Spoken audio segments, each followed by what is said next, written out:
जितने लोग लड़ना जानते हैं, किस्मत हमेशा उनके साथ खड़ी होती है। कुछ लोग कहते हैं भाग्य बहुत बड़ी चीज होती है, होती होगी।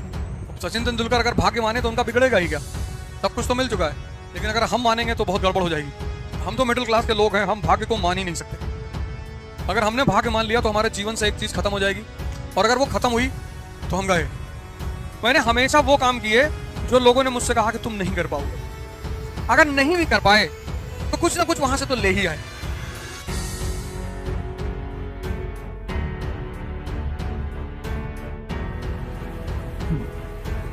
जय हिंद फ्रेंड्स।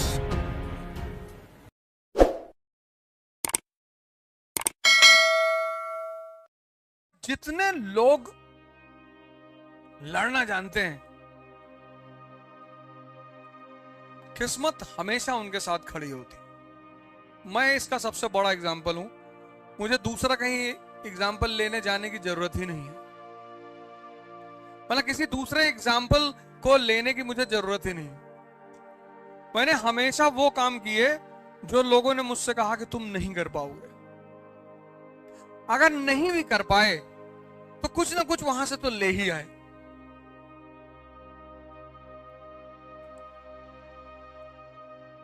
मतलब मेरे आईएएस का अटेम्प्ट खत्म हो गए थे तो 10 साल पीसीएस का अटेम्प्ट बचा हुआ था। मतलब 10 अटेम्प्ट पीसीएस के बचे हुए थे। तो अगर मैं पीसीएस का अटेम्प्ट देता तो कहीं ना कहीं तो मेरा सिलेक्शन हो ही जाता। इतनी पढ़ाई कर ली थी। बोले अब नहीं देंगे कुछ।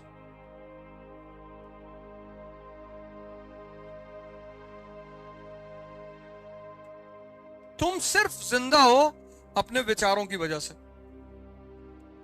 और जब आदमी लड़ने के लिए तैयार है ना, नेचर उसको इतना सपोर्ट करती है। कुछ लोग कहते हैं भाग्य बहुत बड़ी चीज होती है, होती होगी। अब सचिन तेंदुलकर अगर भाग्य माने तो उनका बिगड़ेगा ही क्या? सब कुछ तो मिल चुका है, लेकिन अगर हम मानेंगे तो बहुत गड़बड़ हो जाएगी। हम तो मिडिल क्लास के लोग हैं, हम भाग्य को मान ही नहीं सकते। अगर हमने भाग्य मान लिया तो हमारे जीवन से एक चीज खत्म हो जाएगी, वो है संघर्ष। और अगर वो खत्म हुई तो हम गए।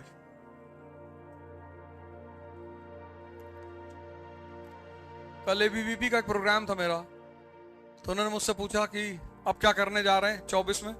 हमने कहा इलेक्शन लड़ने जा रहे हैं। अच्छा, किस पार्टी से? मैंने कहा इंडिपेंडेंट। पैसा? मैंने कहा आ रहा है। कहां से? हमने कहा सब पूछ के बंद कराओगे? कहा यार, सब यही पूछ लोगे कहां से आ रहा है? आ रहा है कहीं से। जीने मत दो किसी को। कर्म कम पड़ जाए तो कांड करते रहो। डिप्रेशन सिर्फ कमजोरी का सूचक है। डिप्रेशन कोई बीमारी थोड़ी है। और समाज तुम्हें वैसे ही इतना, ये समाज जो बाहर का है, इससे कोई भी अच्छी बात बोलो ये उसका नेगेटिव निकाल लाएगा। कुछ तुम करके देखो, हुंडई गाड़ी खरीद लाओ, कहेगा हुंडई की बॉडी का शेप अच्छा नहीं होता। ये कसम खा के बैठा है कि तुमको डिप्रेस करेगा। तुम इससे कुछ बोल के, कोई रेयर आदमी होगा जो तुम्हारे काम को अप्रिशिएट करेगा। कोई रेयर होगा जिससे तुम बोलोगे कि मैं आईएएस की तैयारी कर रहा हूं, तो बोलेगा कि नहीं बेटा बहुत अच्छा करो, अच्छी बात है, करना चाहिए, कोई बात नहीं, हो जाता है बहुत आसानी से, कोई बात नहीं, मेहनत करके पढ़ो। ऐसा कोई रेयर आदमी होगा। 99। अब सोचो, जिस दुनिया में तुम रह रहे हो वहां जब हर आदमी तुम्हें डिमोरलाइज करने पर उतारू है, तो कौन सी शक्ति काम आएगी? तुम्हारी अपनी अंदर की। वो तुम डेवलप ही नहीं कर रहे हो। तुम्हारे बॉडी का टेम्परेचर 30 डिग्री और बाहर माइनस। तो आजकल तुम क्यों परेशान रहते हो? तुम बाहर इस समाज में जब निकलते हो, ये सारी तुम्हारी एनर्जी खींच लेते हैं। तो तुम्हारे अंदर की टेम्परेचर कम से कम 500 डिग्री होना चाहिए कि जो बगल में है वो झुलस जाए।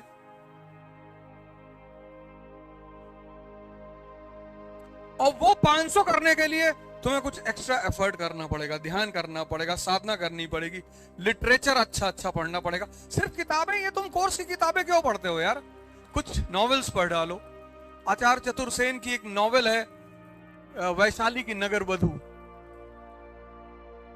अजात शत्रु था ना, मगध का राजा, उसके समय एक वो डांसर थी अम्रपाली, उसकी कहानी है बहुत प्यारी, उसको पढ़ लो। आचार्य चतुर्सेन की नॉवेल है चाणक्य, उसको पढ़ लो। चित्रलेखा भगवती चरण वर्मा की एक से एक नॉवेल्स हैं। तुम्हारा ये जो कानपुर का रेलवे स्टेशन है, यहाँ पे एक बहुत प्यारा स्टॉल है, 2 स्टॉल है, एक लोक साहित्य प्रकाशन का।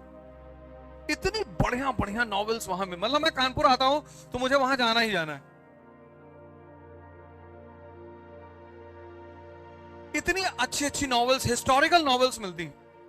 जीवनियां पढ़ डालो, जीवनी पढ़ोगे तुम देखोगे तुम थोड़ी लड़ रहे हो, सबको लड़ना पड़ा। कोई ऐसा आदमी है नहीं जिसे लड़ना ना पड़ा हो। तो जब सबको लड़ना पड़ा तो मैं भी लड़ूंगा। समस्याएं तो इस धरती पे कभी खत्म नहीं होंगी। तुम आईएएस बन जाओगे, समस्या सारी खत्म हो जाएगी? कुछ नहीं, समस्याओं का रूप बदल जाएगा।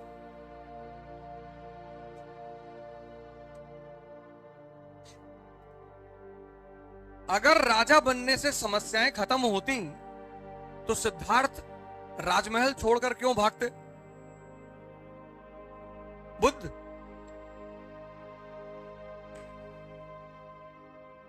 अगर राजा बनने से सारी समस्याएं खत्म होती तो वर्धमान जंगल में क्यों भागते? समस्या तो खत्म ही नहीं होगी जब तक इस धरती पे हो। 2 कंडीशन में समस्या खत्म हो सकती।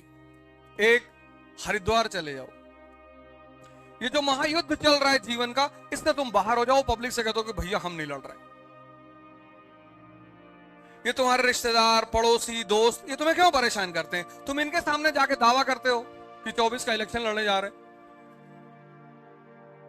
इनके कलेजे को तुम दर्द दे रहे हो, तब वो तुम्हारा कोई पुराना फोटो निकालेंगे गांजा पीते हुए, फिर सोशल मीडिया पे वायरल करेंगे कि ये जनता का भला करेंगे। तब तुम चिल्लाओगे कि ये कौन कर रहा है, और वो कोई तुम्हारा बहुत करीबी आदमी होगा। जब भी तुम बाहर जाकर कहते हो हम ये करेंगे, हम मर्सिडीज खरीदेंगे, हवा, तुम कष्ट दे रहे हो दूसरों को।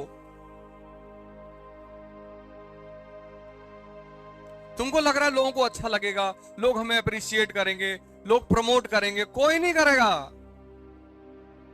तुम चाहते हो कि अगर ये समाज तुम्हारा समर्थन करे तो थोड़ा सा पागल बन जाओ।